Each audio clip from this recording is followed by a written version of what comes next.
The Iron Widow was bleeding into space.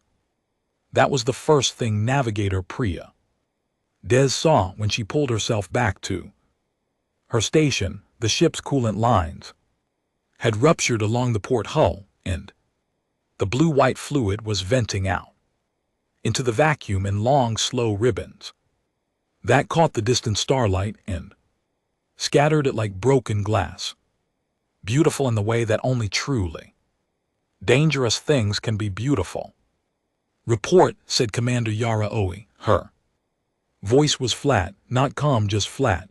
The way a table is flat, unresponsive to whatever you place on it. Priya read the numbers and wished she hadn't. Integrity at 31%. Reactors 2 and 3 are offline. Reactor 1 is running on backup coils, and Chen says it could drop at any moment. Main weapons are dead. Point defense is down to 4 turrets, 2 of which are jammed and will not rotate. Life support is holding, but we have a 17% oxygen leak in Section C. Through F. She stopped and we lost the Alderman. Nobody spoke after that. The Alderman had been the Iron Widow's escort frigate for 11 years. It was a good ship, small and fast, crewed by people who laughed too loud at bad jokes. When the vet ambush came screaming out of the debris field, the Alderman had thrown itself into the path of 3 kinetic kill vehicles that were aimed directly at the Widow's bridge. It had bought them 4 seconds. Those 4 seconds were the reason Yara Ose was still alive to hear bad news. "Casualties," she said, 48 dead, 61 wounded. We started with a full crew of 212. Priya did the math that nobody wanted to hear. We are at roughly 52% personnel capacity, and that includes Petty Officer Cav, who has a broken arm and claims he is fine. "He is not fine," said Petty Officer Dmitry Volkov from across the bridge. His left arm was wrapped in a splint made from a coolant pipe casing and a strip torn from his own uniform. "But I am fine." Yara looked at him for exactly 1 second. Then she looked away. That was all the argument she had energy for. The Iron Widow drifted. She was old as human warships went, 83 years old, which in the context of interstellar military history was practically a relic. She had been built at the Callisto shipyards back when humanity was still learning how to fight properly in a vacuum, back when the alien empires of the Outer Reach were still chuckling to themselves about the species that had stumbled out of its home system with fire in its eyes and absolutely no idea what it was walking into. They had stopped chuckling sometime around her 4th deployment. Her official name in the Naval Registry was Unsk Vessel 441 Ashron. Nobody called her that. The name Iron Widow had come from her 3rd deployment during the counter-offensive at the Reach of Sorrows. 7 enemy ships had come for her that day, 7 ships sent specifically to kill her because the enemy at the time, the Wrath Consolidation, now a thin entry history databases, had believed she was the weakest target in the human formation. She was not the weakest target. The crews of all 7 ships never came home. The Iron Widow came home with a hole in her side large enough to park a shuttle in, her engines running on prayers and engineering tape, her crew bloody and exhausted and completely unwilling to lie down. Name stuck after that. Enemies had tried to kill her 14 times across 83 years. 14 times they had filed confident reports stating she was finished. 14 times they had been wrong. The reports were now collected and distributed in human militarities as a case study in what the Instructors called aggressive optimism. About outcomes, but right now looking at the numbers on her screen, Priya was having a hard time seeing how the 15th time would be different. How far to the nearest relay station? Why asked at our current drift rate 9 days. If we can stabilize reactor 1 and bring maneuvering thrusters back online. Possibly 4, can we send a distress signal? Priya ran the numbers twice, because the first answer was one she did not want to give. Yes, but it will be weak at our current transmission capacity. It will take 16 hours to reach the nearest outpost at relay station.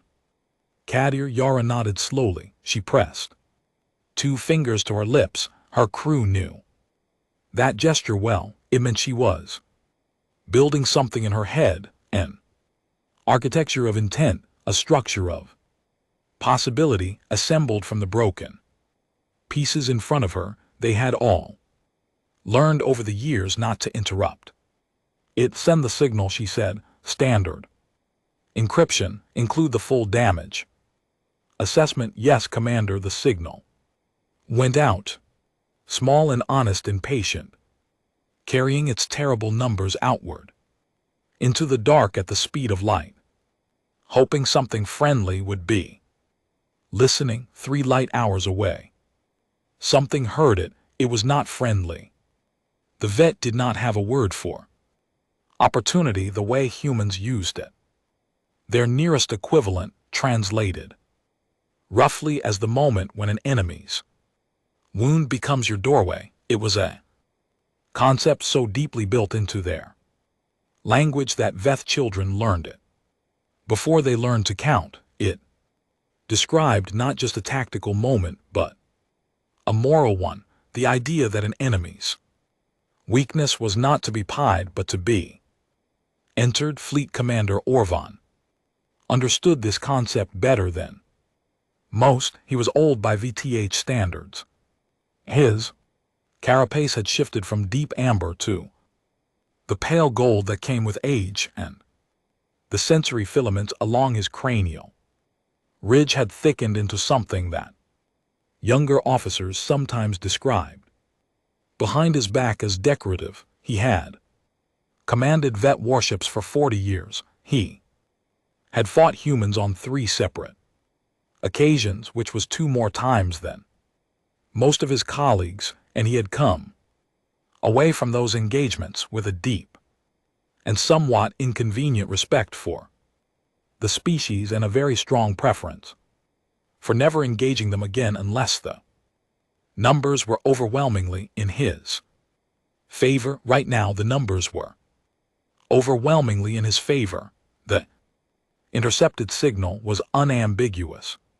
The Iron Widow, and yes, even the vet called it that because the name appeared as a warning marker in intelligence files across 14 alien governments, was crippled. 31% hull integrity, 2 reactors down, main weapons offline, life support struggling. The ship was bleeding oxygen and coolant into the void in measurable, consistent, unfakeable quantities. His own ships were at full strength, 3 heavy cruisers, and the dreadnought Undying Certainty.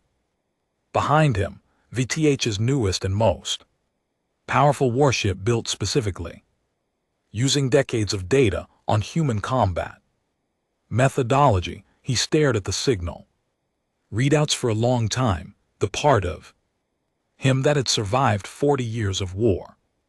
The cautious, skeptical, slightly paranoid part kept generating the same quiet alarm. Humans like traps.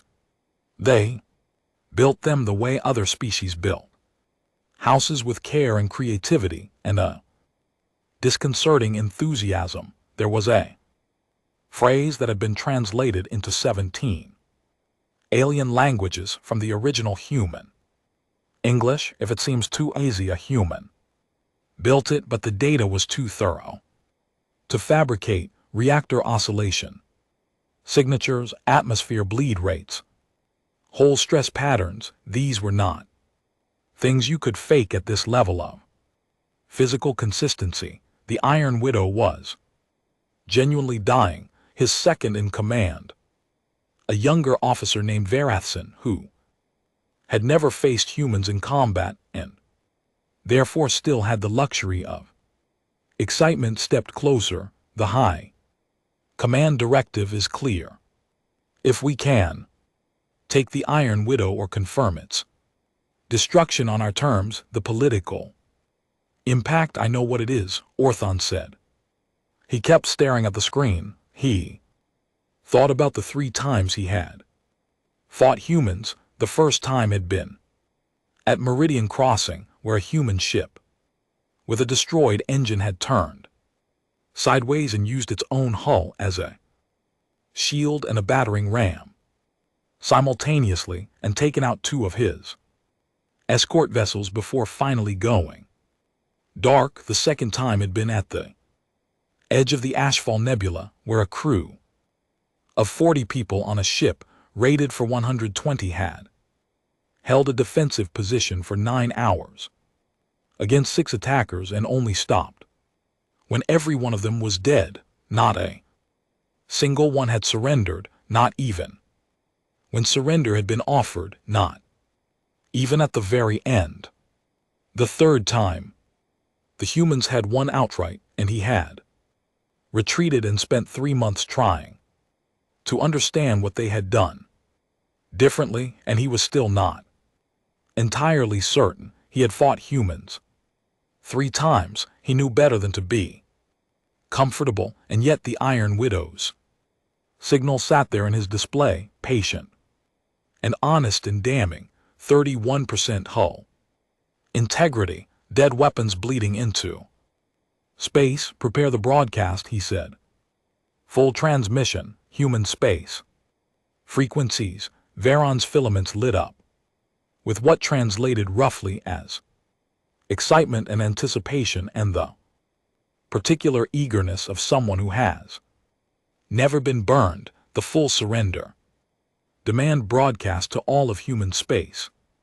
To all of human space, Orth Van confirmed. The Iron Widow is the most recognized warship the humans have.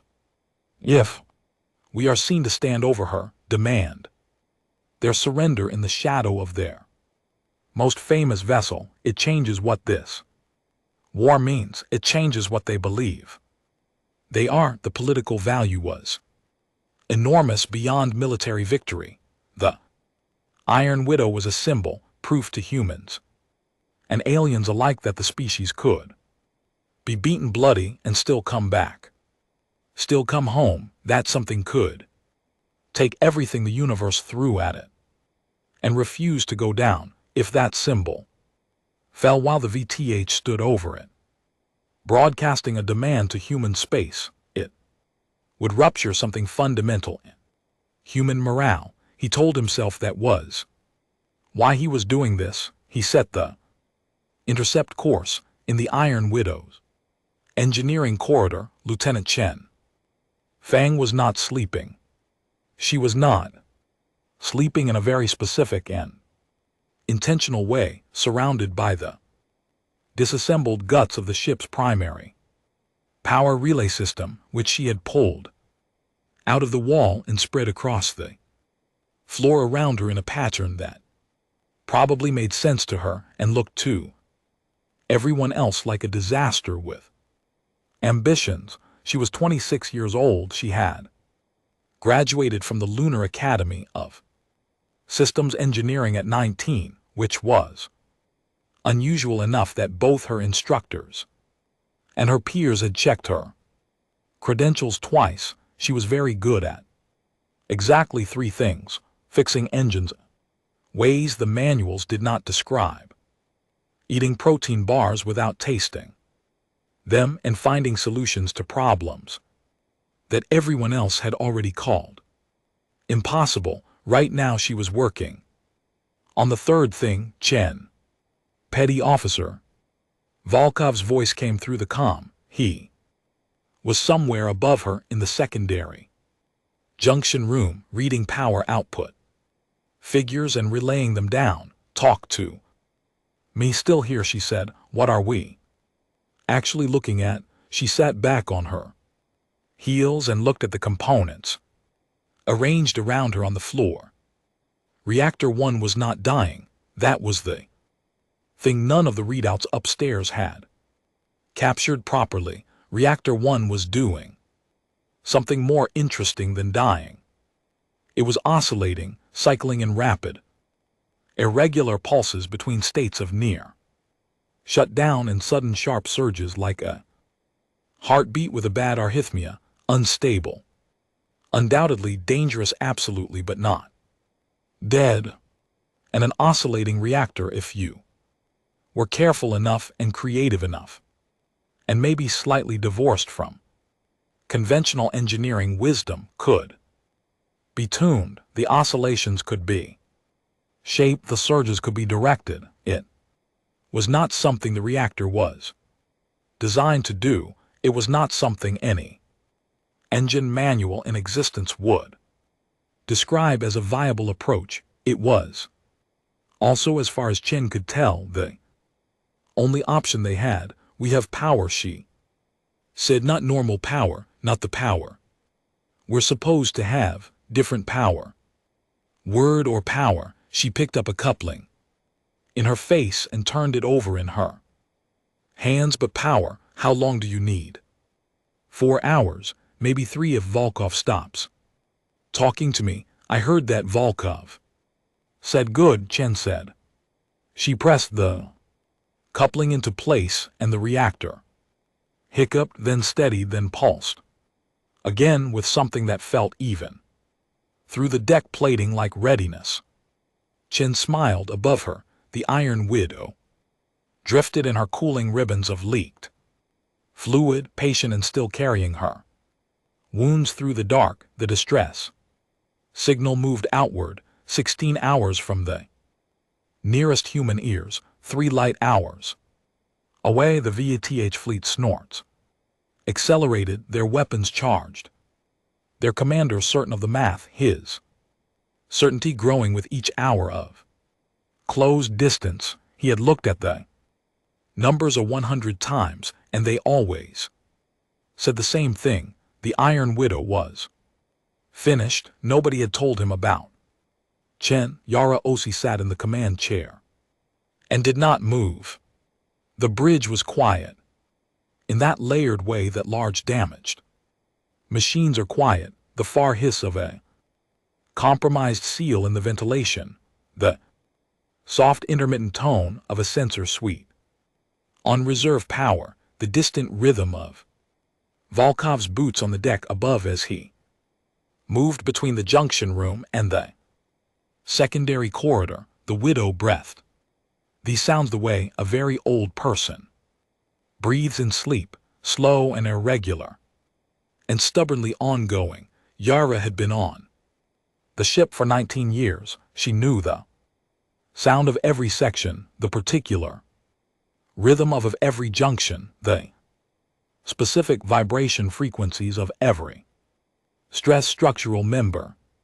She knew that Reactor 2 smelled different from Reactor 3, a subtle difference in the chemistry of their cooling systems that had never been corrected despite 3 maintenance cycles. She knew that the observation deck on the port side had a specific harmonic at night cycle that nobody had ever explained. She knew that the mess hall on deck 7 made a sound at a 300 hours that was either a settling support beam or a ghost, and that the crew had strong opinions in both directions. She knew this ship, and she knew the difference between dying and hurt. The Iron Widow was hurt. There was a distance between those two words that she intended very deliberately to make matter. Commander Priya's voice arrived with the careful weight of someone carrying something they did not want to drop. Sensors just picked up drive signatures about 3 light hours out. Moving toward us. Yara did not move. How 4 ships running identification. A pause that went a beat too long, VTH. Markings 3 heavy cruisers, and the pause came back heavier this time, 1. Vet Dreadnought designation, the Undying. Certainty, the bridge absorbed that. Information in silence, the Undying. Certainty was not merely a warship, it was the warship, the newest and most dangerous vessel in the Vet fleet. Designed from its keel outward using decades of accumulated data on human combat tactics and human ship design, it had never been in a real battle. It had been built for exactly this kind of moment, the killing of something already dying. Yara pressed 2 fingers to her lips. Time to intercept, she asked. At their current velocity, 6 hours. 6 hours, she sat with that number and felt its weight and looked at it from every angle she had. Get me Chen, she said. The comm clicked. A pause, then Chen's voice distracted halfway through. Thought that was clearly going somewhere else. I'm busy. I know. How long? 4 hours, maybe less if the oscillation holds. Yara looked at the sensor display. 4 vet ships moving through the dark toward a ship that every red out in the galaxy said was finished. You have 4, she said. Do it in 3. There was a brief silence on the line. Then Chen said quietly and with total certainty, yes, Commander. The comm closed. The Iron Widow drifted outside. The coolant ribbons turned slowly in the dark, catching starlight, scattering it in pale, cold arcs. Beautiful the way dangerous things are beautiful, patient. The way old things are patient, waiting. The broadcast hit human space like a stone dropped into still water. It went out on all frequencies, translated into 6 languages simultaneously, and it came with a visual component that they vet had clearly spent some time preparing. Footage of the Iron Widow drifting, still leaking coolant, her porthole dark and silent, surrounded at a careful distance by 4 vet ships, arranged in a formation that communicated without any words required. Total and comfortable dominance. The vet knew how to communicate. They had been doing interstellar politics for 400 years before humans left their home system. They understood that the visual content of a message often mattered more than its words. The words in the standard translation that reached Earth's monitoring stations about 5 hours after transmission. You know this ship. Everyone in this region of space knows this ship. Today it is dying. Today we stand over it. We offer humanity one choice: formal surrender of all human military operations in the outer reach sectors, acknowledgement of vet territorial claims in the Ashfall and Meridian systems, and the peaceful decommissioning of your forward fleet. Within 60 days, in exchange, the crew of the Iron Widow will be taken as prisoners of war and treated according to the conventions of civilized engagement, refuse, and we will finish what your own battle damage started. You have 6 hours. We will be listening. That was the message. 6 hours. The vet fleet sat around the Iron Widow and waited. The message reached Relay Station Kadir first, which was exactly the kind of irony the universe seemed to enjoy, because Kadir was the same relay station that the Iron Widow's distress signal was currently crawling toward at the speed of electromagnetic radiation. The 2 signals were in a sense running in opposite directions on the same road. One asking for help, one announcing that help was no longer the point. Station Commander Aditi Nur read the vet broadcast 3 times, then she pulled up a star map, confirmed the coordinates, and sent an emergency. Priority burst to Earth's Naval High Command with a message that contained in its entirety only 3 lines, VTH. Fleet at coordinates attached, Iron Widow confirmed at location. They are broadcasting surrender demand to all of human space, awaiting order she did not add her own assessment she did not need. 2. The facts spoke for themselves. Loudly and without comfort, the reply from Naval High Command came 47 minutes later. Fast for interstellar communication, which told and something about how many people at High Command were currently awake and looking at the same star map. She was the reply said. Acknowledged no military assets within response range in time forward any communication from the Iron Wid.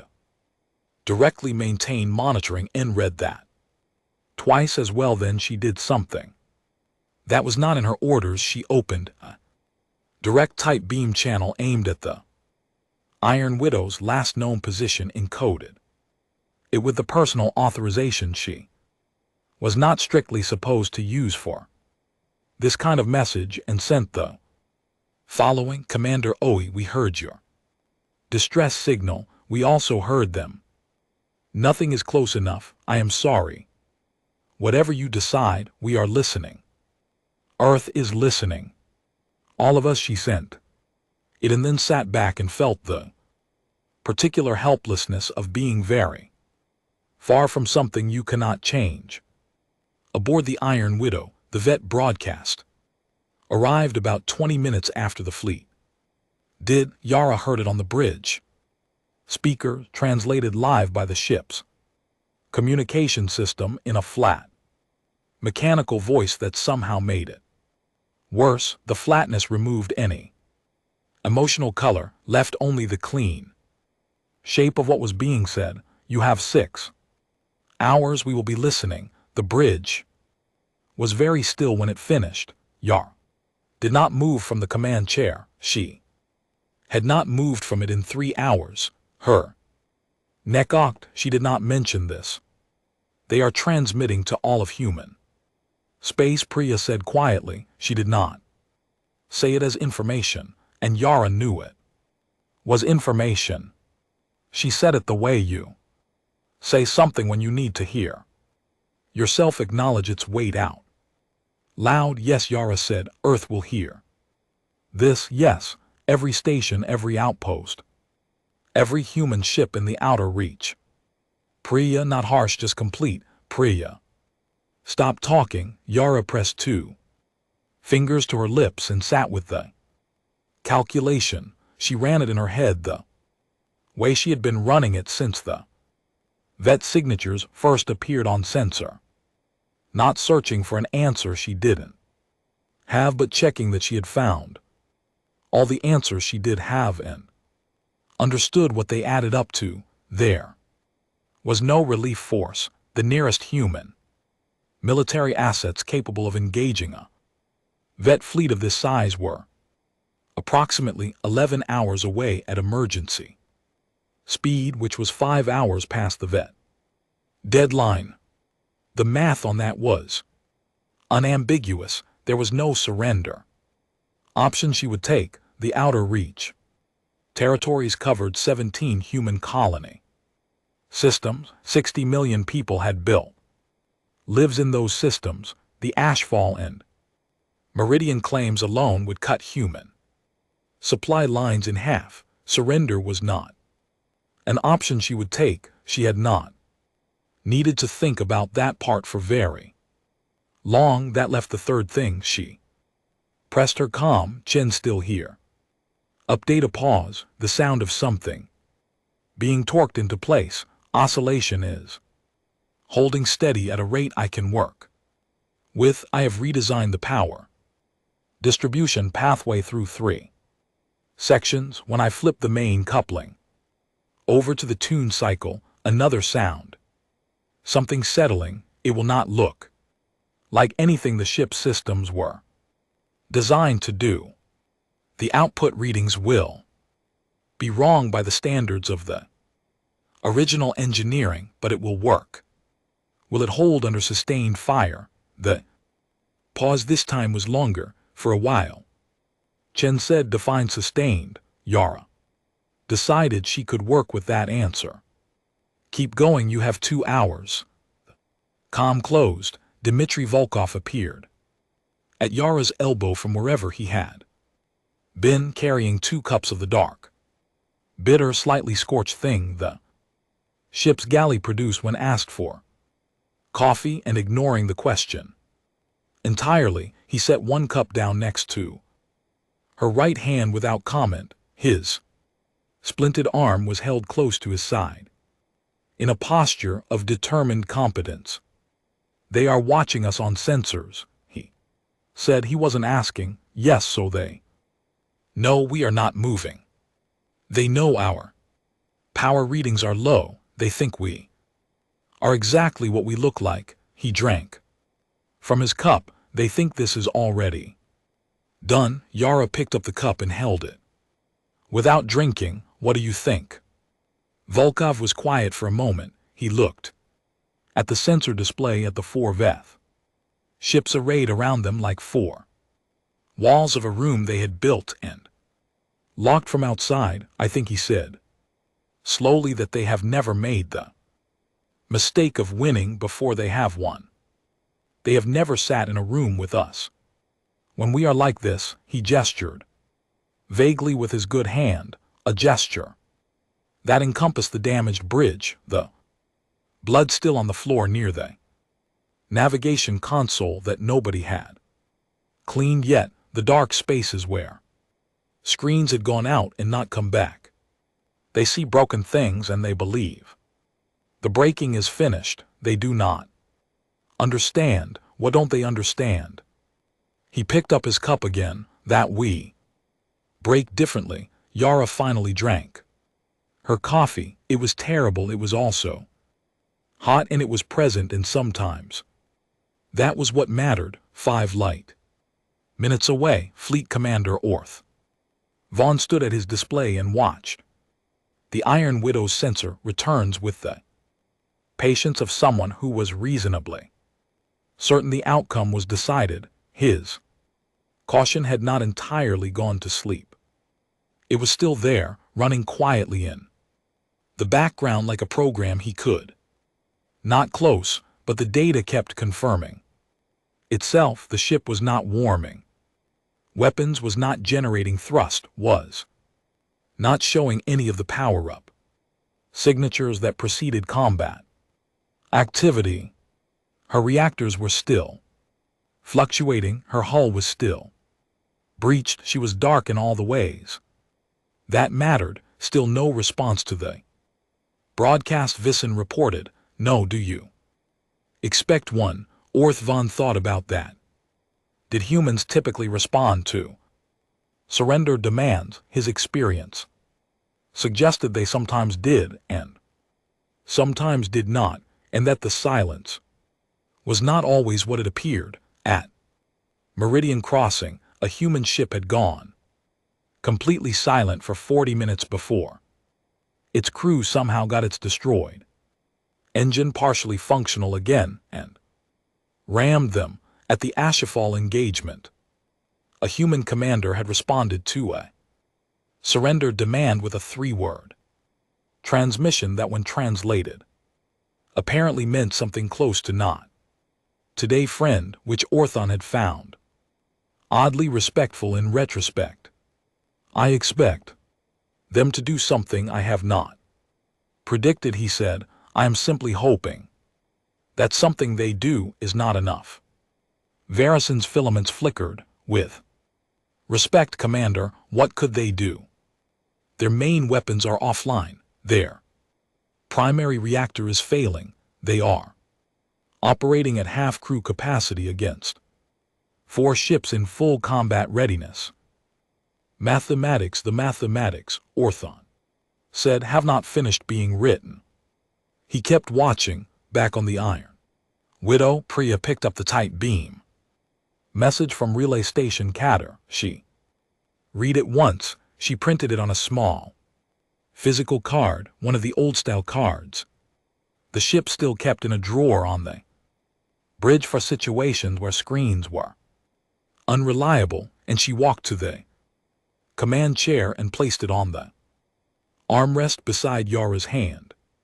Yara looked at it. Commander Osi, we heard your distress signal. We also heard them. Nothing is close enough. I am sorry. Whatever you decide, we are listening. Earth is listening, all of us. She read it twice. She folded it carefully and put it in the left breast pocket of her uniform against her chest. She did not say anything about it. Her crew did not ask. Battle stations, she said. Priya looked up from her console. Commander. Quiet ones, Yara said. No active systems, no power signatures. Nobody moves faster than they need to. We are a dying ship. She paused. Until we are not. The crew moved quietly with the particular efficiency of people who had been on this ship long enough to know how to be useful without being told exactly how. Weapons officer Torres, who had a gash along her jaw from flying console debris, pulled herself to her station and began working through the manual override sequences for the point defense turrets, the ones that still responded. 2 of them were jammed solid. 2 of them might still turn. Structural officer Park moved through the forward sections, checking seal integrity on the compartments that still held pressure, closing off the ones that didn't. If the ship took more hull damage, they needed to know which sections could still be saved and which ones to seal and forget. Volkov went back up to the junction room and sat down next to his relay board with his broken arm and his bad coffee and began running through every power pathway Chen had not yet rebuilt, looking for anything that still worked and hadn't been noticed. The Iron Widow went through her preparations in silence. Vet sensors watched her sit quiet and still and broken. 3 hours and 41 minutes remained on their deadline, far away on dozens of stations and ships and colony outposts scattered across the human outer reach. People sat in front of screens and listened to the vet broadcast and looked at the footage of the Iron Widow drifting in her coolant ribbons. Not all of them knew the ship's history. Some of the younger colonists, the ones born out here in the Reach, who had never seen Earth or the inner systems, knew the Iron Widow only as a name, something the older people said, with a specific quality of voice, weight that younger people recognized as meaning. This matters. This is one of the things we keep. But all of them knew what the moment meant. The VTH had made sure of that. The broadcast had been designed to be understood even by people who didn't know the details. A dying ship surrounded, a clock running in the colony on KTH station, a man who had never met any of the Iron Widow's crew and never would sat in front of his screen and did not go to bed when his shift ended. He stayed. He did not know why exactly. He just did not want to stop watching. In the Meridian system at the edge of the territory, the VTH had just claimed as their price for the Widow's crew a woman who had lived her entire life in that system, put her children to bed and came back to her screen and sat there with her hands folded in a dozen places in a 100 different rooms. People watched the screen and said nothing and waited. The Iron Widow sat in the dark surrounded by ships that were certain she was finished. 2 hours and 50 minutes on the clock in the engineering corridor. Chen Fong touched a coupling she had modified 3 times and felt its seat differently this time, felt the Resistance give in a specific way that she recognized as correct in the deep. Mechanical intuition that great engineers develop and cannot fully explain. There she said to no one and everyone the reactor pulsed, not the weak irregular oscillation of a failing system, not the arrhythmic stumbling of something trying to die. This was something else, a deep rhythmic surge that moved through the deck plating under her boots like a heartbeat finding its way back. She reached for her comm. "Commander," she said, "I need you to hear something." Yara listened. The reactor pulsed again and again, each beat a little more certain than the last. "That," Yara said quietly. "Yes," Chen said. "How long?" "Give me 90 minutes." Yara looked at the clock. 2 hours and 48 minutes remaining. "You have them," she said. She set the card in her pocket more securely against her chest, the one that said, "Earth is listening," and she started building the final architecture. The 90 minutes had a shape to them, not the shapeless crawl of waiting, not the stretched blankness of boredom. These 90 minutes had architecture. They were divided by tasks and checkpoints in the steady mechanical language of a crew, doing the specific things that needed doing, organized around a center of purpose that nobody had announced out loud, but everyone had understood from the moment Yara said, "Quiet battle stations." Tors had the point defense turrets. 2 of the 4 were genuinely dead. Their rotation mechanisms had been fused shut by the same kinetic impact that had taken out the port weapons array, but the other 2 responded to manual override slowly and with protest, grinding through about 70% of their designed range before seizing up. 70% was better than 0. Tors noted their firing arcs on her display, mapped what they could cover, and built her mind around the geometry of the thing, what she could protect, what she would have to let go, where to focus if it came to it. Park had finished sealing the compromise sections. Section C, D, and part of F were now isolated from the rest of the ship's atmosphere. He had also done something that was not in his assigned duties, but was very much in his character, which was to go through each accessible damage section himself and make certain there was nobody still in them who could be moved. There was not. He knew there was not. The casualty count was accurate. He checked anyway. It was the kind of thoroughness that the Iron Widow seemed to cultivate in her crew over time. The understanding that the numbers on a screen were not the same thing as certainty. Volkov sat in the junction room with his broken arm and his relay board and found 17 power pathways that the partial outage had left in a state he described as sleeping, not dead. These were secondary circuits, minor conduits that had not been active before the battle because they had not been needed. They were not impressive by themselves, but 17 sleeping pathways rooted together through Chen's redesigned distribution system snorts added up to something worth having. He relayed this to Chen.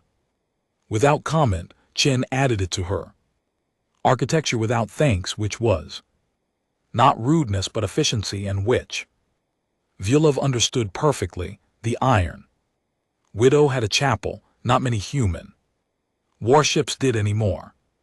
It was a feature of an older design philosophy, the idea that people going into danger needed a room specifically for the kind of thinking that danger provoked.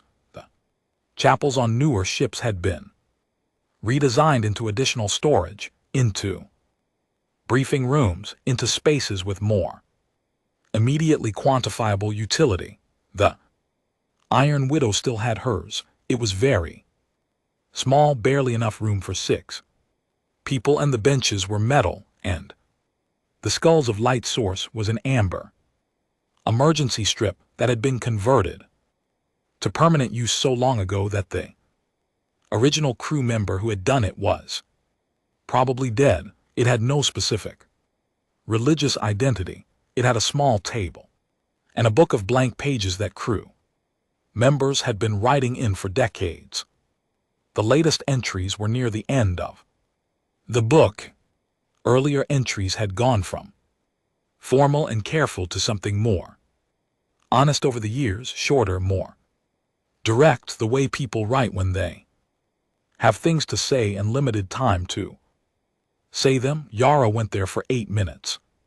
She did not read the book. She sat on the cold metal bench and looked at the amber light on the wall and held very still and let herself feel the full weight of the situation without the managed composure she wore on the bridge.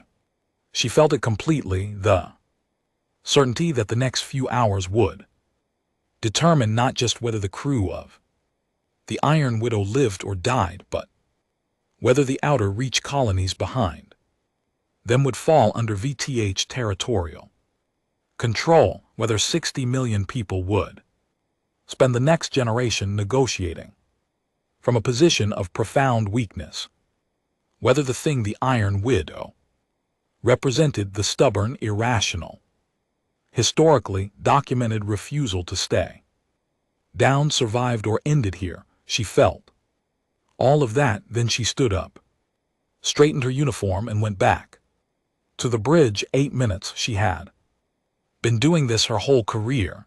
The discipline of it was not about suppressing the weight. It was about feeling it fully in a controlled space, so it didn't bleed through at the wrong moment. Her crew did not know she went to the chapel, or if they did, they had never mentioned it. The Iron Widow had its own understandings. 1 hour and 12 minutes before the bait deadline, Priya caught something on the long-range sensors. A commander. She kept her voice level. Quantum entanglement burst from the direction of Kadir relay. High priority encoding. Yara looked up. Naval High Command pre-confirmed after a moment. The message was brief, the kind of brief that meant someone senior had written it and then deleted everything except what absolutely needed to be there. Commander. Oi, no relief within range. Your discretion on engagement, naval record, will reflect whatever decision you make, as in the best interest of the service. High Command sends its respect. ADM Chen. Woo. She read it on the small screen Priya brought to her chair. Then she looked at the sensor display showing the 4 vet ships surrounding them. Then she looked around the bridge. Tours at weapons, park at structural, Priya at navigation, 2 and signs at secondary systems. Volkov's voice occasionally coming down from the junction room above. She had been given her discretion. It was the most tactful way she had ever been told that nobody was coming. Thank you, Priya, she said. She handed the screen back. Then she pressed the shipwide comm. Not a combat alert, not an alarm, just the simple open channel that put her voice in every room of the Iron Widow that still had speakers running. This is the commander, she said. You have all heard the vet broadcast. You know the numbers. I am not going to pretend the numbers are different from what they are. 4 of their ships to our 1 damaged ship is not a fair fight. She paused for exactly 2 seconds. We are not asking for a fair fight. We are asking for our fight. Chen is bringing the reactor back. Tors has point defense ready. Volkov has found power we did not know we had. Everyone of you has been doing your job for the last 3 hours without being told how. To do it because you have been on this ship long enough to understand what this ship requires of you. She paused. The Veth have surrounded a dying ship and they are waiting for it to finish dying. We are going to explain to them as clearly as we can that they have misread the situation. She closed the comm. In the engineering corridor, Chen heard the commander's voice from the speaker above her head and felt something move in her chest that she did not pause to name. She picked up the final coupling, the one she had been building toward for 3 hours, the keystone of the whole redesigned system, and held it in both hands and looked at it for a moment. This was the piece. If this worked, the reactor would not just stabilize, it would do something that the Iron Widow's original designers had never intended, and would probably have strongly discouraged. It would cycle at the tuned oscillation frequency in a sustained loop that produced power output above the ship's rated maximum, not a lot above, not safely above, not the kind of above that anyone would call a good idea, but enough.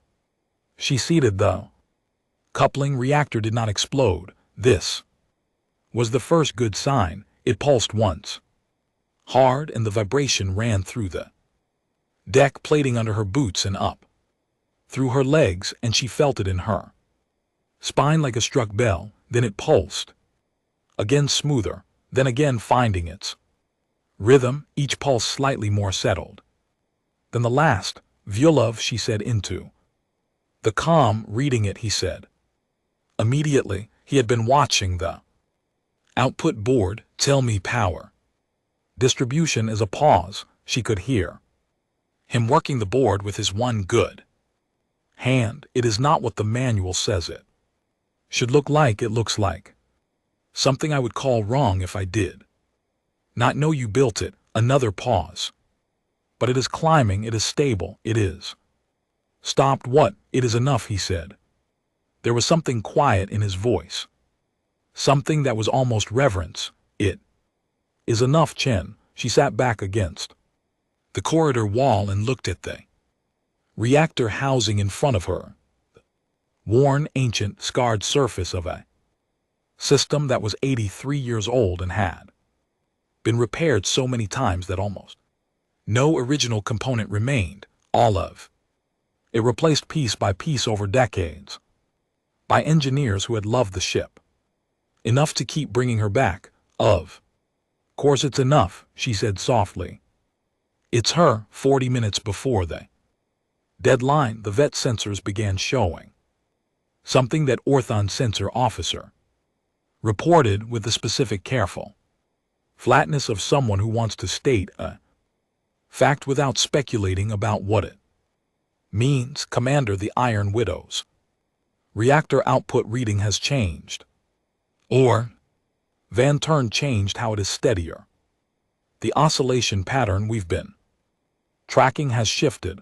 The arrhythmia is resolving. A silence resolving. Orth Van repeated. The readings are consistent with a power distribution restructuring. Something is being routed differently. The sensor officer's filaments were very still. I'm not certain what to compare this to. I do not have a reference in the database for this pattern. Orthon looked at the display for a long time. The cautious part of him, the party had been keeping quiet for the last several hours, did not stay quiet anymore. Distance, he said, we are holding at 40,000 km. Standard standoff for a disabled. Reduced to 30, he said then. Reconsidered. No, hold distance. Weapons to active standby. Vera stepped close.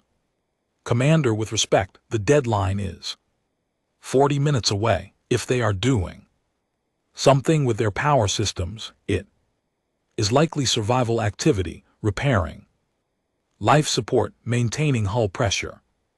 Even if they restore full reactor function, their main weapons are offline, Orthon said. According to the Readings we have been given. A pause. You think the readings are wrong, he thought about the first time he fought. Humans, the ship with the destroyed engine, the ship that was supposed to be dead. I think he said slowly that the Iron Widow has been in 14 engagements.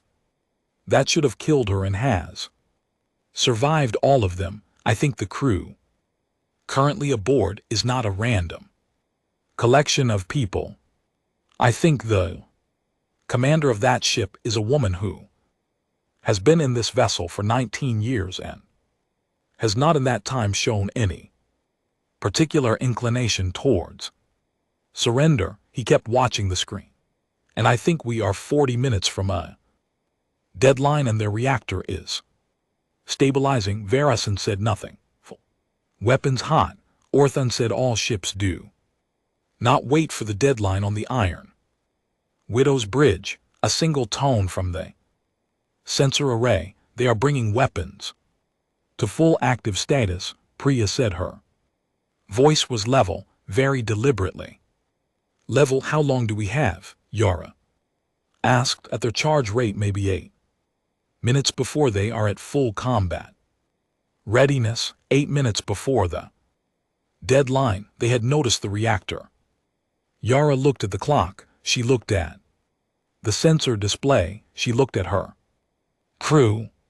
Tors just sat hard over the weapons console. Park standing at structural with his hands behind his back. Priya watching her screen with the focused quiet of someone who has already decided they are not going anywhere. Chen, she said. Ready, Chen said. Volkov, ready, Vyulov said. Tors. Tors looked over from weapons. Her eyes were steady. Ready, she said. Yara pulled in one slow breath. Let it out. Bring her up, she said, and the Iron Widow woke, not with a shout, with a deep resonant hum that started somewhere in the engineering decks and moved upward through the hall in a wave, the kind of sound a ship makes when power comes back to systems that have been dark and waiting. Lights returned in sections that had been running on emergency strips. Screens came back online across the bridge. The deep, steady pulse of the tuned reactor moved through the deck plating like a drum. Not the frantic arrhythmia of a dying system, but the slow, deliberate rhythm of something that had found its footing. She was not at full strength. She was nowhere near full strength. Her hull was still 31%. Her main weapons were still dark. Her crew was still half the size it should have been, but she was awake. And she was angry, on the undying certainty. Every sensor array in the fleet lit up simultaneously. For 3 seconds, no one on the VTH Dreadnought said anything at all. Then the sensor officer's voice came through with something in it that Orthon had not heard in 40 years of commanding warships.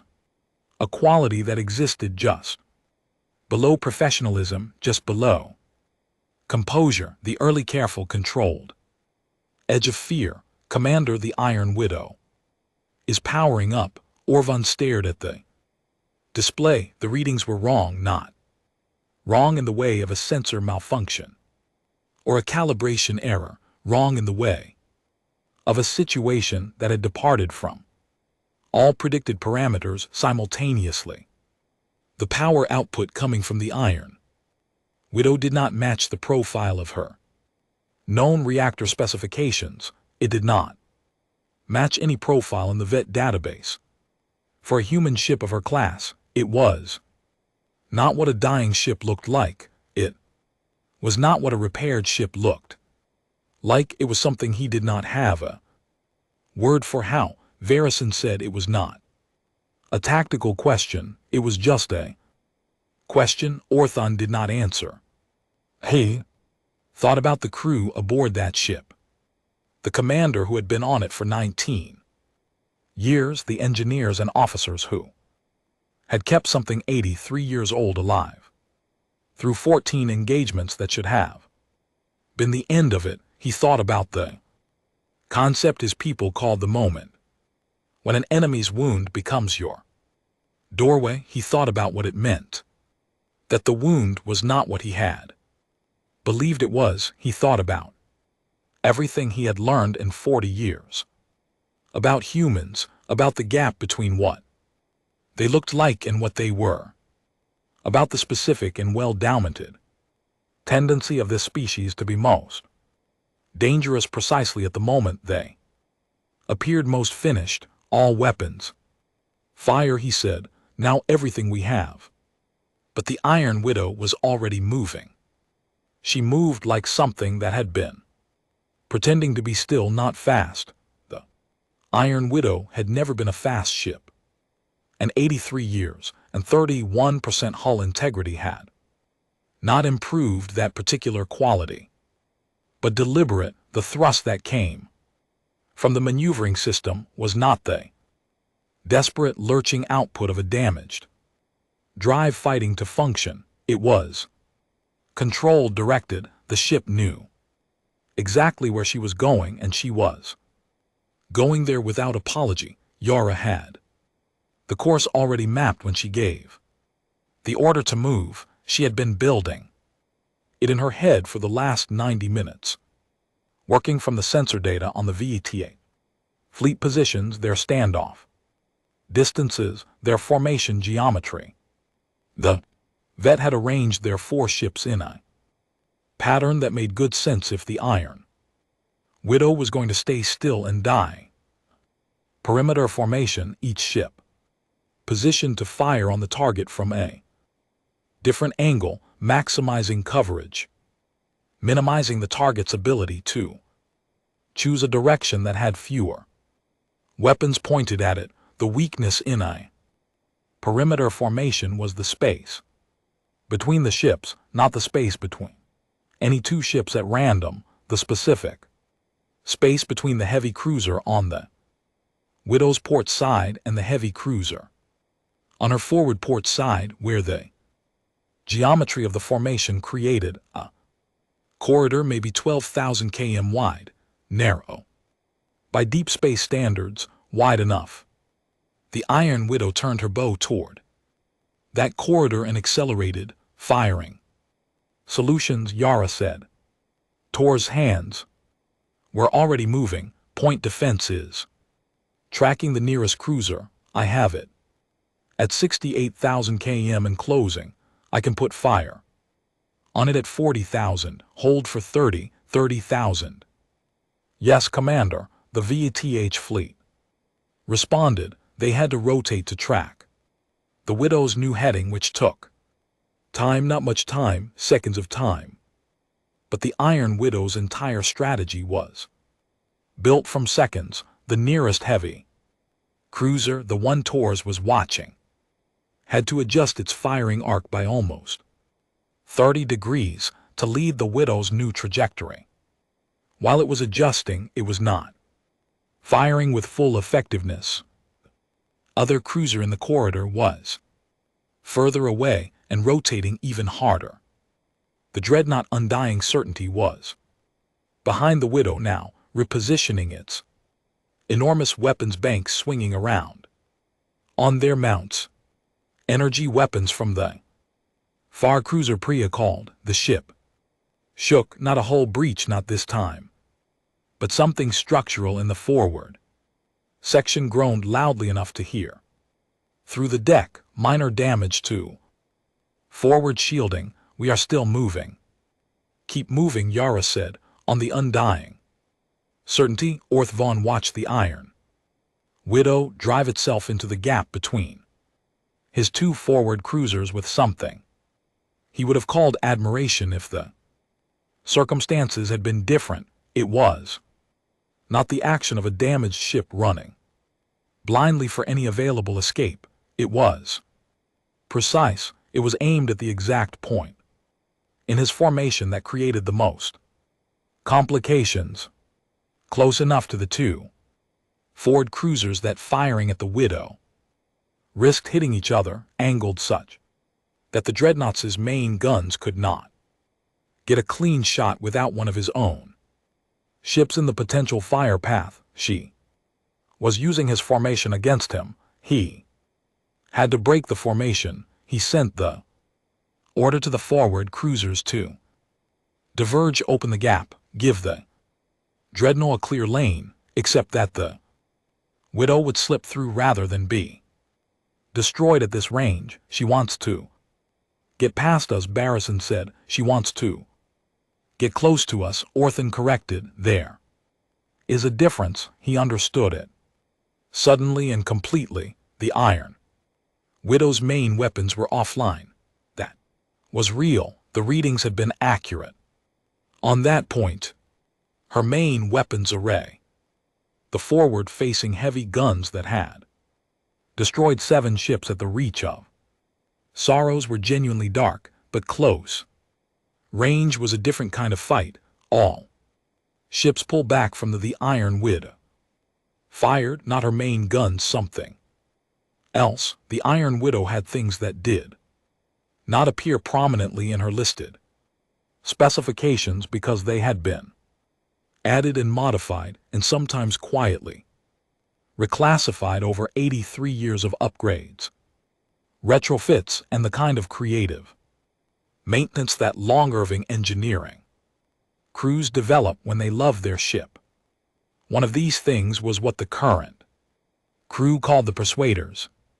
Officially, they were listed in an old maintenance file as close-range counterboarding defense systems version 3.1, a set of point-blank weapons emplacements originally designed to repel hostile boarding parties if an enemy ever got close enough to attempt a hull breach.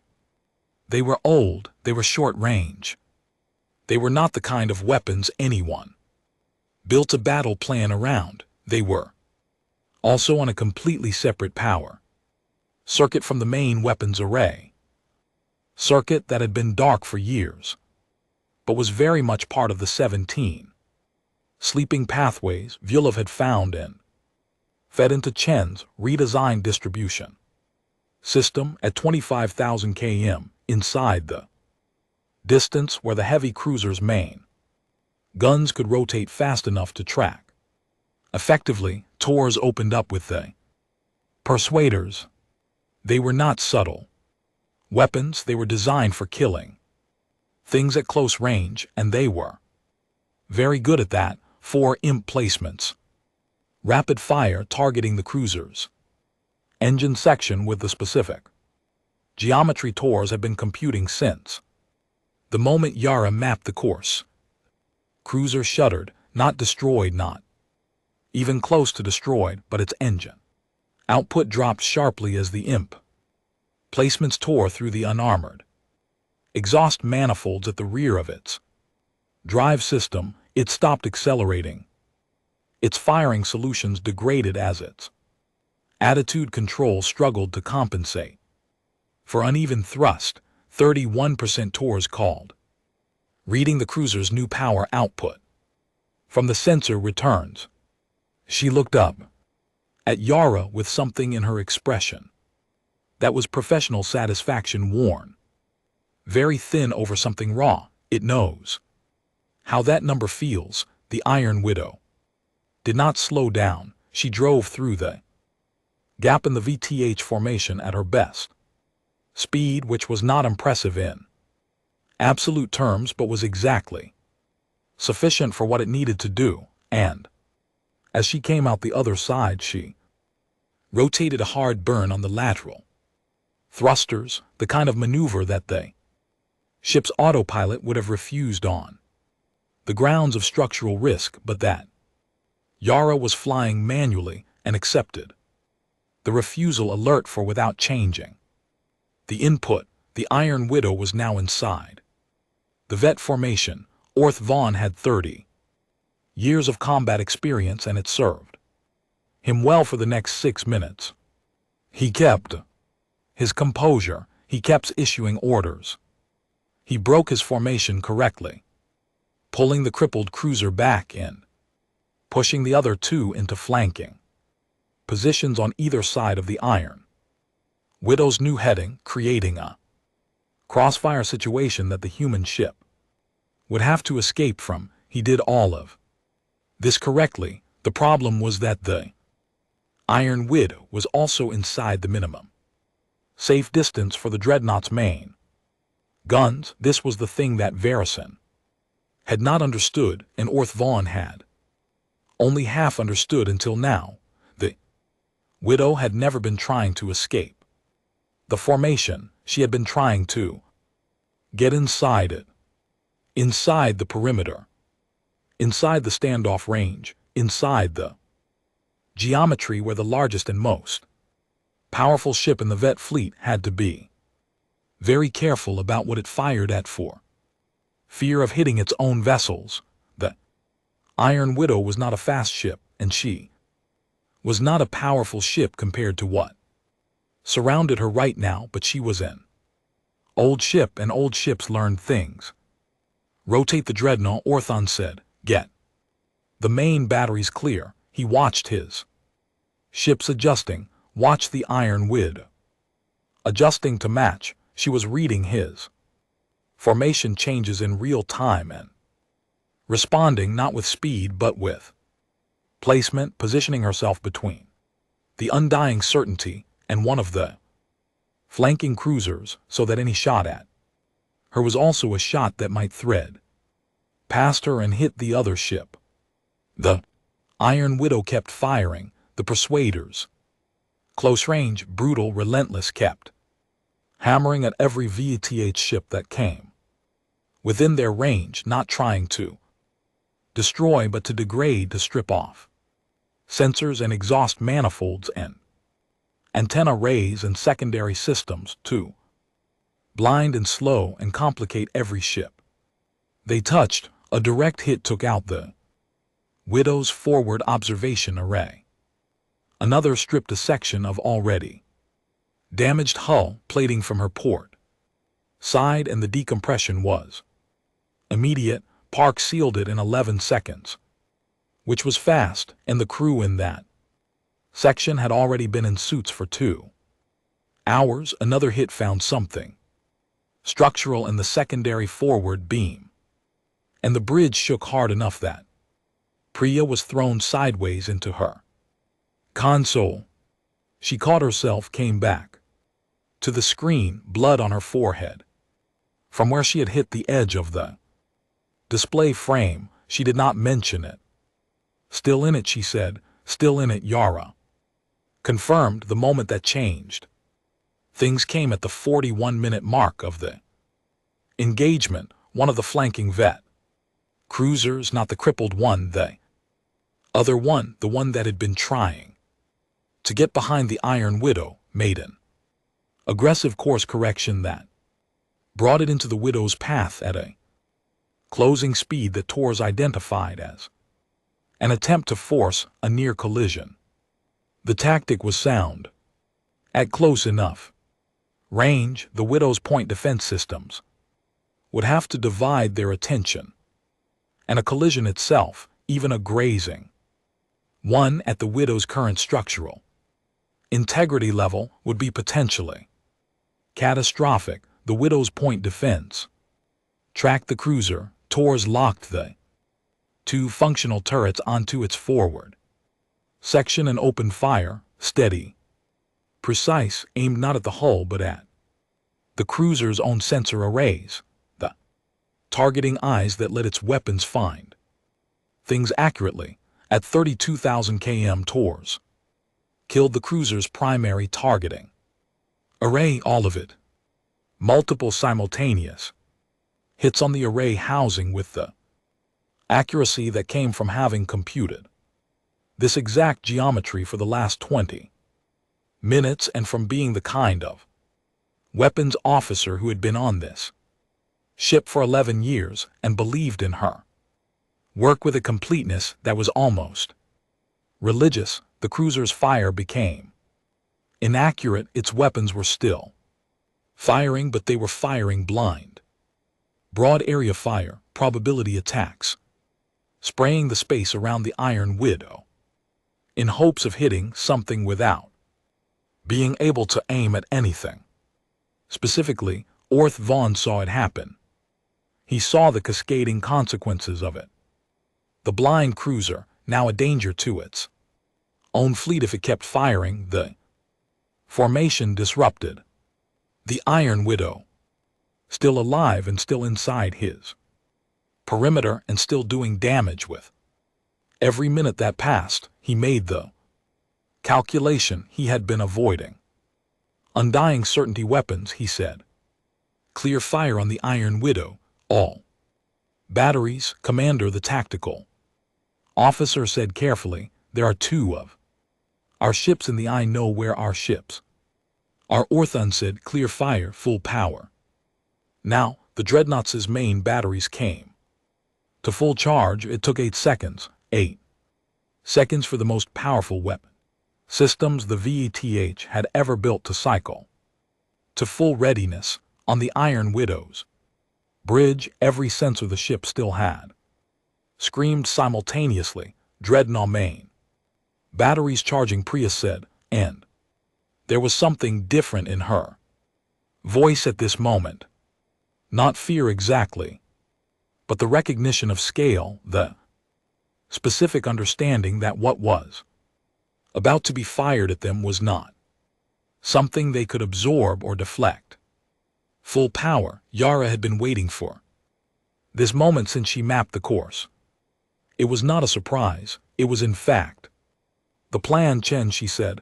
Ready, Chen said. Now what happened next was not something Orthaven's battle database had a reference for. The Iron Widow had emergency burn vent, safety release valves for reactor pressure in catastrophic overload scenarios. They were not weapons, they were the opposite of weapons. They were the system a ship used to bleed excess energy into space rather than let it destroy the ship from inside. They were positioned along the Widow's stern and lower hull sections. What Chen had built with the tuned oscillation system was not exactly a stable reactor. It was a reactor producing above its rated output through a cycling surge process, a process that built pressure with each oscillation. The pressure had nowhere to go because Chen had kept the burn vents closed, had been keeping them closed, building the cycle, building the pressure. 3 VETH ships were currently in a close arc behind and below the Iron Widow, including the Undying Certainty. Chen opened all 6 burn vents simultaneously. What came out was not plasma in the military sense. It was not a directed weapon, was not shaped or aimed in the way weapons are aimed. It was a catastrophic pressure release in 6 directions at once.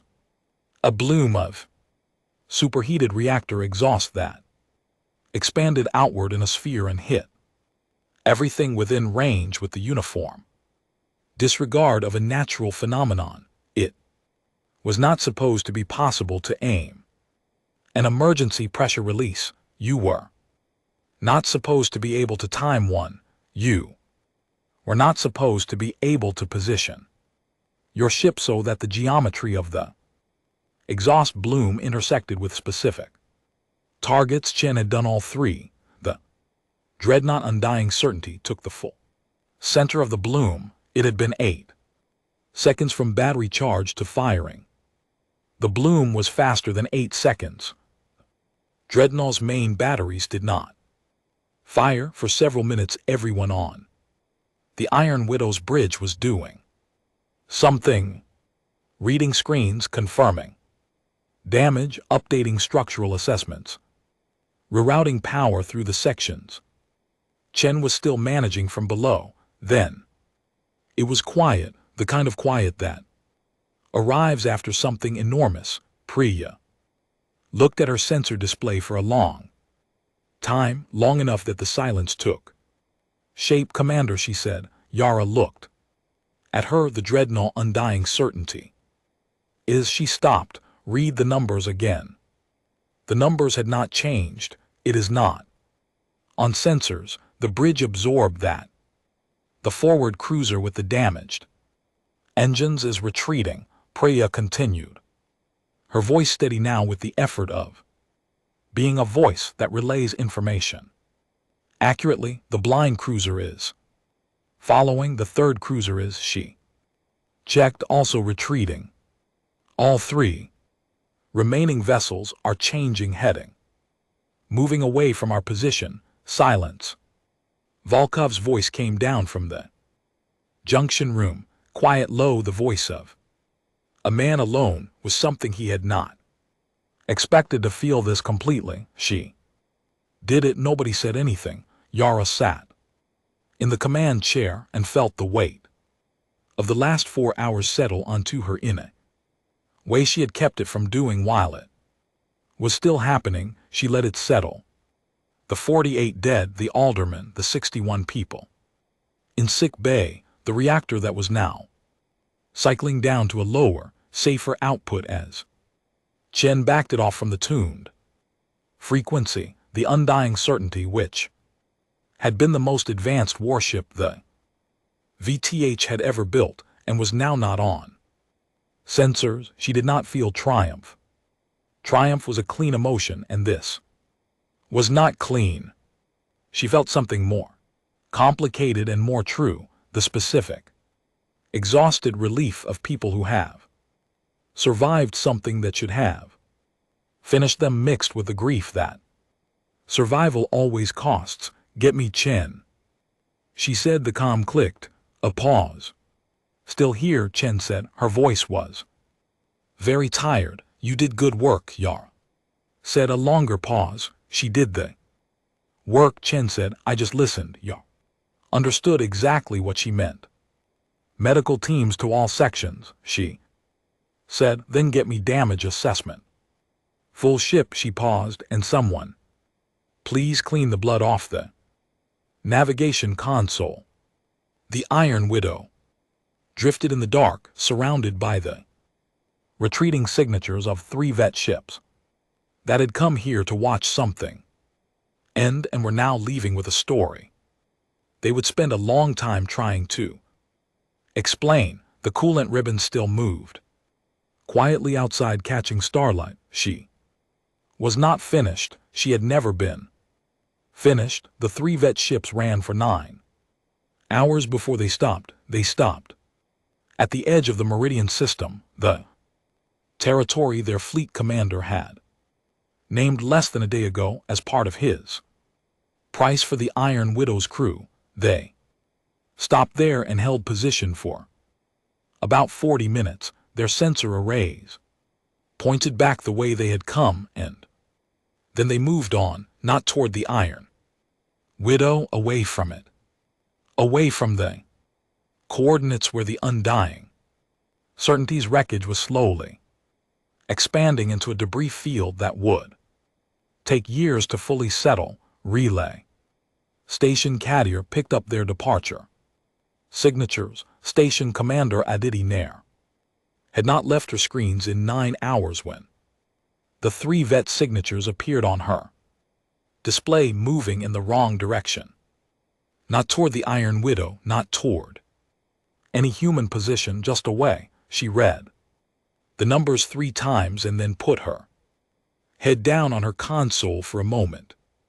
Not crying, just breathing, just needing one moment of something other than composure. Then she sat up and started writing the report to Naval High Command, which was going to be one of the stranger reports she had ever filed. The first line was factual. At 3:47 station time, the VTH fleet that had surrounded the Iron Widow at the coordinates attached departed the area. 3 ships, the 4th the Dreadnought. Undying certainty does not appear on any sensor return. The second line was also factual. The Iron Widow is still present at coordinates attached. She is on reduced power, but her transponder is active and she is transmitting damage assessment on standard frequency. She Stopped after those 2 lines and sat back and thought about whether a third line was needed or whether those 2 said everything. They said everything. She sent the report. The news moved fast, faster than distress signals, faster than military dispatches, faster than the careful, measured communication of official channels. It moved the way things move when they are true and large, and people cannot keep them inside. Person to person, screen to screen, station to station, passed along colony, networks and fightercom relays, and the informal communication webs that humans had built across the outer reach over 3 generations of living far from home. The Iron Widow is still alive. That was the core of it, the message. Stripped to its essential weight, the thing that mattered underneath all the details and numbers and tactical explanations. They demanded we surrender. They stood over the most famous ship we have, and they gave us 6 hours, and they were certain of the answer. The Iron Widow is still alive. On KTH station, the man who had stayed at his screen all night sat up from where he had fallen asleep sideways in his chair and read the message and looked at it for a while and then laughed. Not a polite laugh, a real one. The kind that comes from somewhere deep that you did not know needed releasing.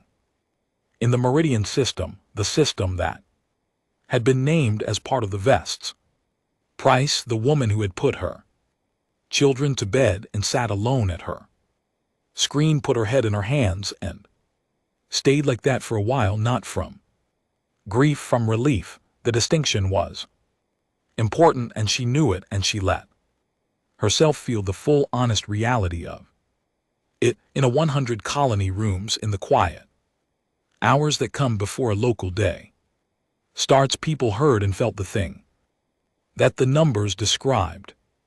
They had been surrounded. They had been given a deadline. They had been told the fight was over, and then it wasn't. On the Iron Widow, the first 18 hours after the battle had the specific quality of aftermath work, necessary, unglamorous, steady. Medical officer Akefer had 41 wounded to continue trading, 2 of whom were in the critical range that required watching every few hours. The battle had added 7 more to the list.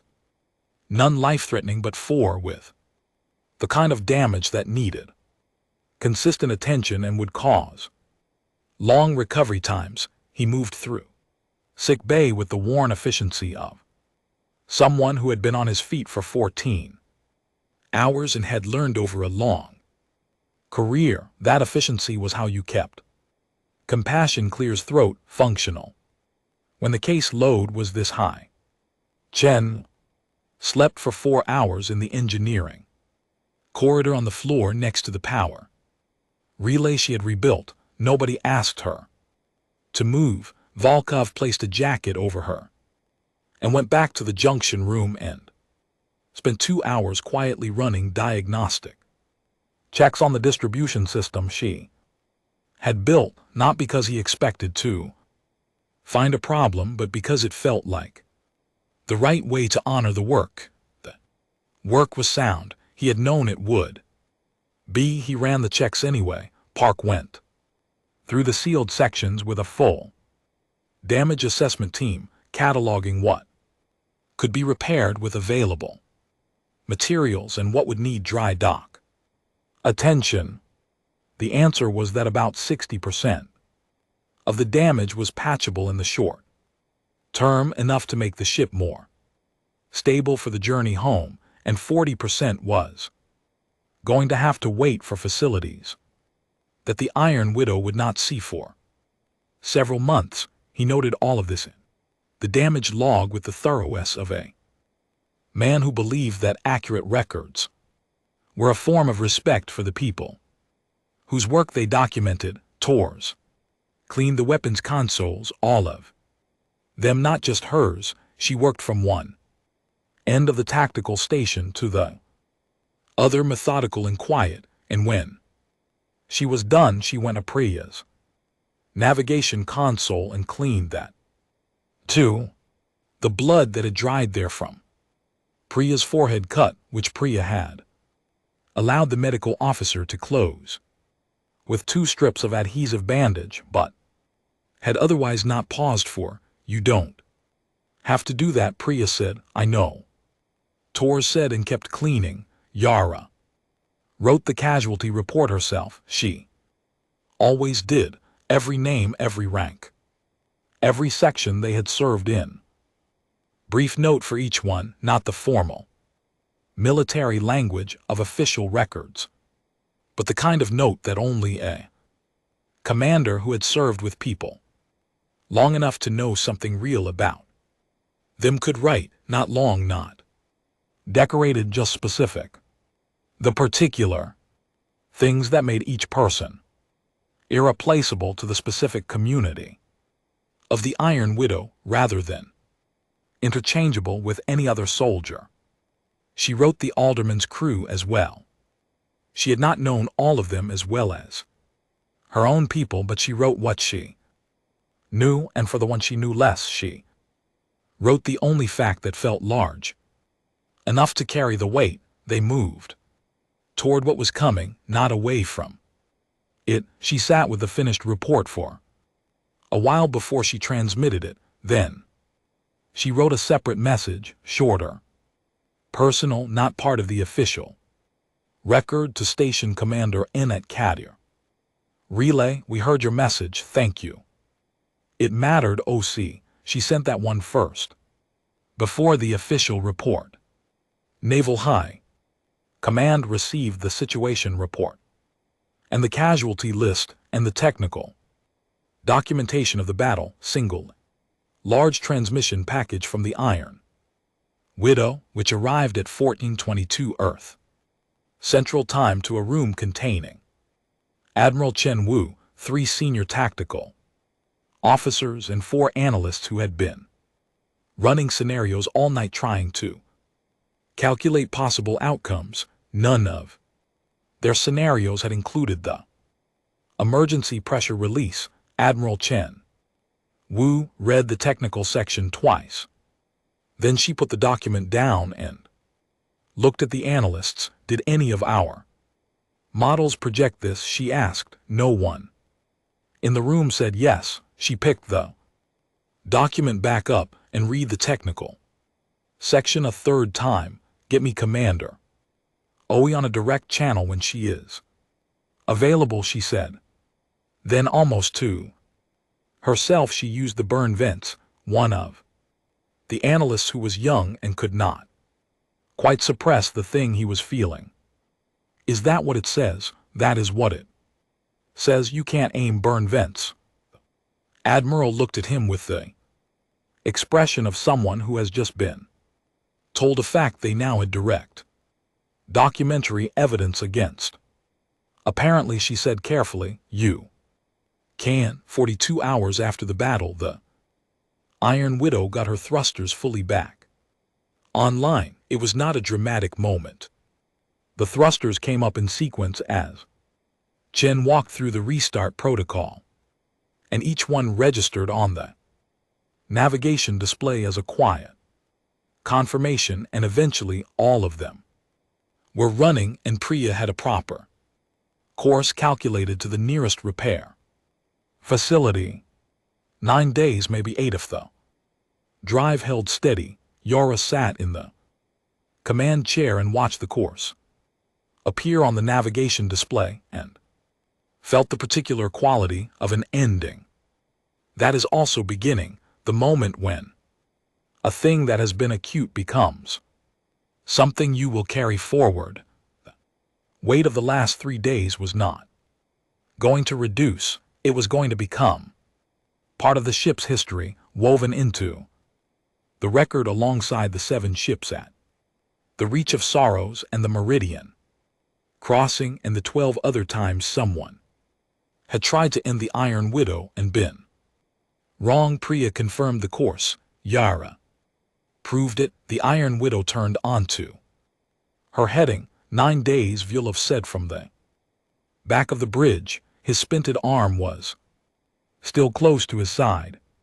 He had not, since the battle ended, claimed to be fine. He had simply continued being useful, which was functionally the same thing. If we're lucky, Priya said.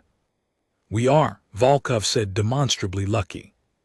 The VTH High Council received Fleet Commander Orth Van's battle report at roughly the same time as Naval High Command received Yara. Orth Vaughn had written his report with the scrupulous honesty of a man who understood that the only thing worse than the truth would be a version of it that unraveled later. He described the engagement in full detail.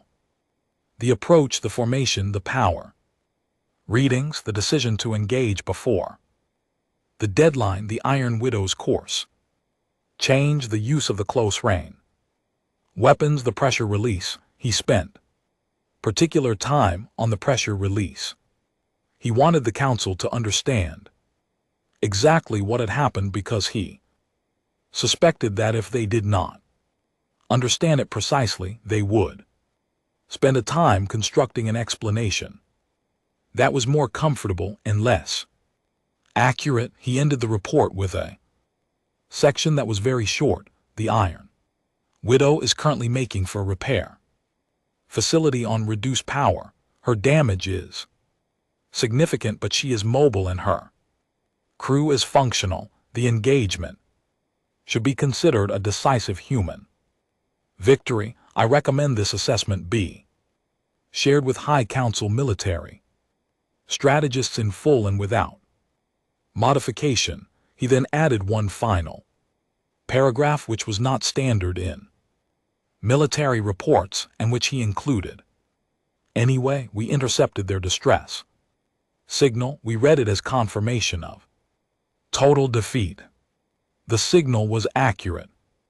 Every damage figure it contained was correct. We drew the wrong conclusion from correct data. We believe that what was broken could not fight. We have fought humans 3 times. I should have known better. The recommendation I make to any commander who faces this species in this condition is simple: correct data about a human ship's damage tells you what is damaged. It does not tell you what is left. He transmitted the report and went to his quarters and sat very still in the dim light for a long time, doing the particular thing that experienced commanders do after engagements they did not win: not mourning, not recalibrating, but thinking, building the understanding that would inform every decision he made going forward.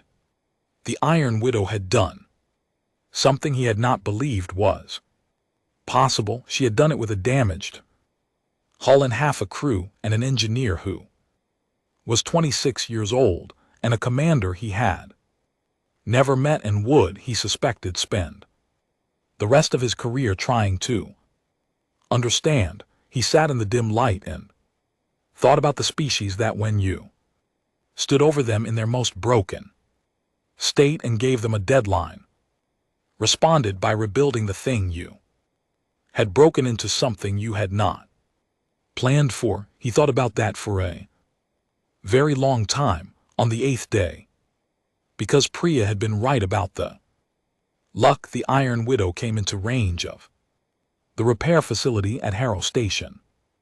They were expected. The facility had been monitoring their approach since that they came within sensor range, and by the time the Widow's bow appeared on the station's visible light cameras, there were people watching the feed from 20 stations and colony outposts that had no operational reason to be watching, except that they wanted to see it. She came in slowly, the way she had always moved, with the particular unhurried dignity of something that had earned the right to take its time. The coolant vents were sealed now. The hull damage was visible from outside. the dark, scarred patches where weapons fire had stripped the outer plating.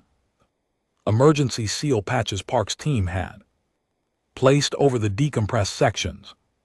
She was not a pretty sight, she was not trying to be, she was there, she was upright and she was there, and she came into the docking approach under her own power, and that was everything.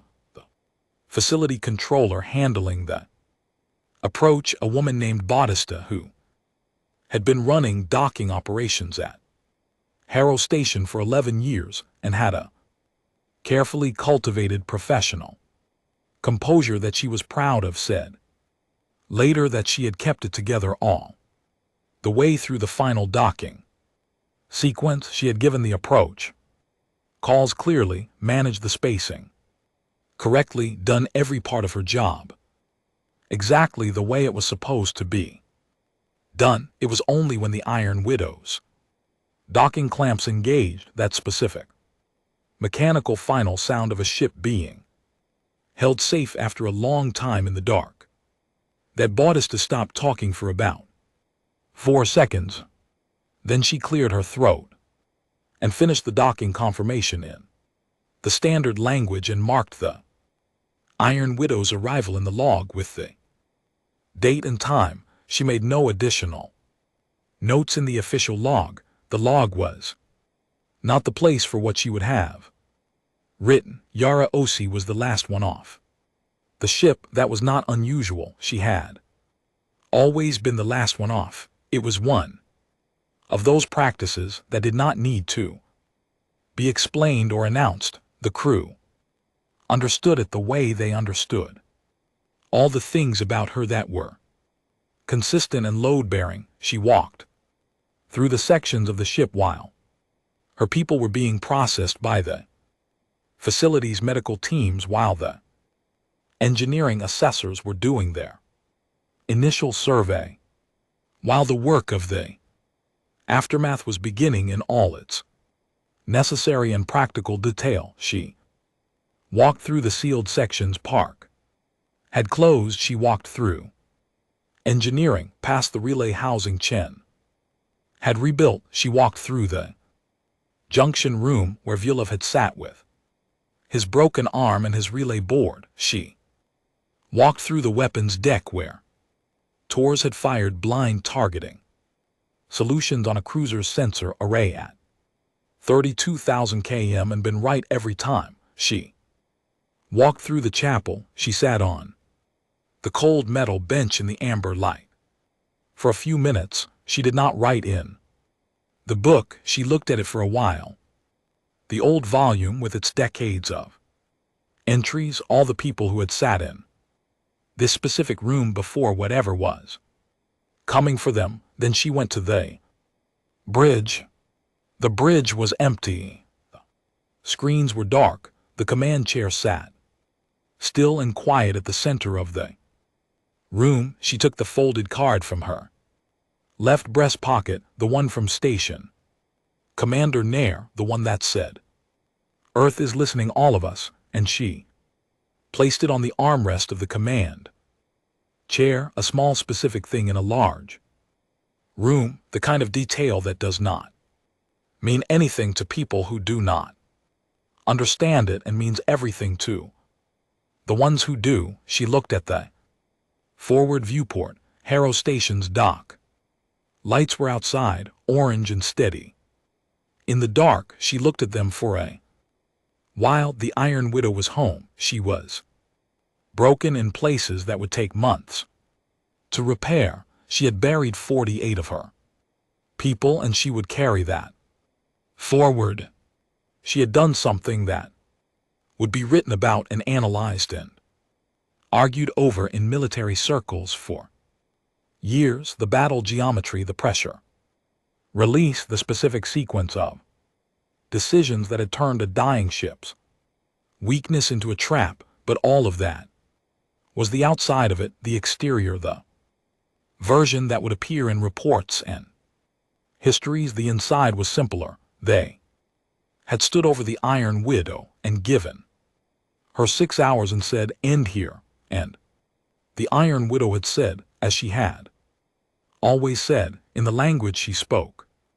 Most clearly, not yet, and not here and not on your terms. Yara picked up the card from the armrest, folded it back, put it in her pocket, walked off the bridge, the last one off. As always, behind her the Iron Widow waited in her berth, quiet, scarred, patient, already waiting for the next time. There was always a next time.